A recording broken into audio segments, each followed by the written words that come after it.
Mga payo ng Biblia. Mga payo ng Biblia kasama si Brother Eli Soriano. Brad Eli, bilang isang mananampalataya, ako po'y lubos na nagtitiwala sa Panginoon. Kaya lang po minsan, kapag may nangyayaring mga circumstances sa aking buhay, ako po'y nakukonfuse. Hindi po ako kalmado eh. Gusto ko pong maging kalmado, hindi yung ako'y natataranta. Ano po ba ang dapat kong gawin bilang isang Kristiyano? Mga payo ng Biblia. Mga payo ng Biblia kasama si Brother Eli Soriano. Kung meron po tayong tunay na Kristo, yung kapayapaan, kahit ano po ang dumating, hindi kayo magiging anxious or hindi kayo magiging parang hindi kayo mapakali, hindi kayo kalmado. Hindi po ganon ang nararamdaman ng may tunay na Kristo.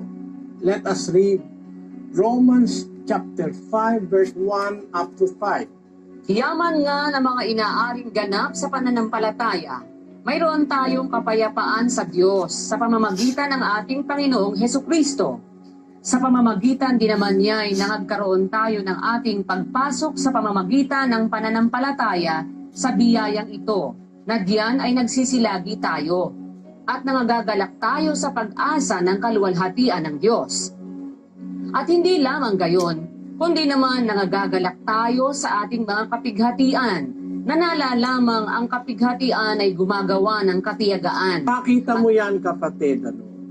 Ang sabi ni San Pablo sa mga tunay na Kristiyano, meron tayong kapayapaan sa Diyos sa pamamagitan ni Kristo.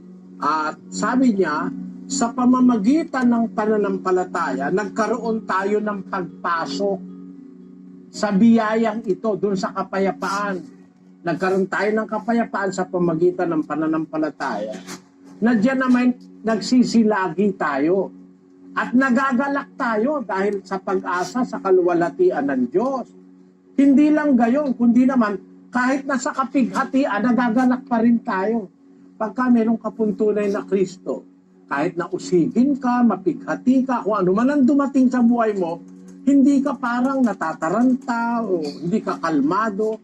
Kasi nasa iyo nga yung kapayapaan, yung Kristo. Kasi yung Kristo po, kapayapaan yun eh. Pag meron kang Kristo sa buhay, pag dumadating ang tribulation, nagagalak ka pa eh. Bakit kayo hindi kalmado? Ba't kayo? Kasi wala po kayong natatanggap na tunay na diwa ng kapayapaan na galing kay Kristo. Basahin po natin ang 14:27 ng Juan. Ang kapayapaan ay iniiwan ko sa inyo. Ang aking kapayapaan ay ibinibigay ko sa inyo.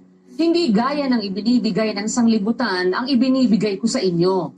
Huwag magulumihanan ang inyong puso, ni matakot man. Tingnan nyo, pag may kapayapaan ka, hindi ka magugulumihanan, hindi ka rin matatakot. Alin yung kapayapaan? Yung kapayapaan ko, binibigay ko sa inyo, sabi ni Kristo. Hindi gaya ng ibinibigay ng sanlibutan ang ibinibigay ko sa inyo. Yun ang nakikita ko po, to be honest and to be frank with you. Mabuti naman is inaamin nyo yung nararamdaman nyo na para bang madali kang makonfuse, hindi ka ako kalmado, sabi ng kapatid.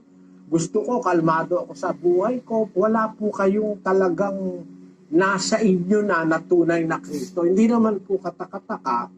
Maraming relihiyon kasi ngayon nangangaral, hindi naman yung tunay na Kristo ay pinangangaral eh. Kaya ang natatanggap ng tao, hindi yung tunay na Kristo. Basahin po natin ang 11:4 ng Korinto.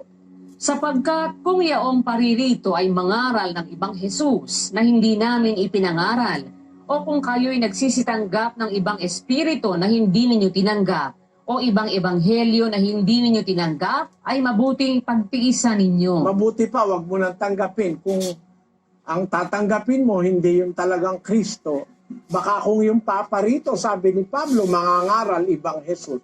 Ako naman nakakatiyak eh. Ang maraming nangangaral ngayon, ang pinangangaral, ibang Jesus eh. Hindi naman talaga yung Jesus na ipinangaral ng mga apostol. Kasi sabi niya, kung yung mangangaral ng ibang Jesus na hindi namin ipinangaral, o kung kayo magsisitanggap ng ibang espiritu na hindi ninyo tinanggap sa amin, o ibang ebanghelyo na hindi nyo tinanggap, mabuti pa pagtiisan na lang ninyo. Huwag nyo natanggapin. Yun ang ikinalulungkot ko, natuto mga tao nang wala sa Biblia, ng imbento, mga terminolohiya na labag sa diwa ng Biblia. Remember that the Word of God contains a spirit in them. As the Lord Jesus Christ said in John chapter 6 verse 63, it is the spirit that quickeneth, the flesh profiteth nothing. The words that I speak unto you, they are spirit and they are life. So the words and the teachings of the Lord Jesus Christ contains His spirit in them. Ikinalulungkot ko, baka makasakit ako ng damdamin, but it is the truth that is in the Bible. Mga payo ng Biblia.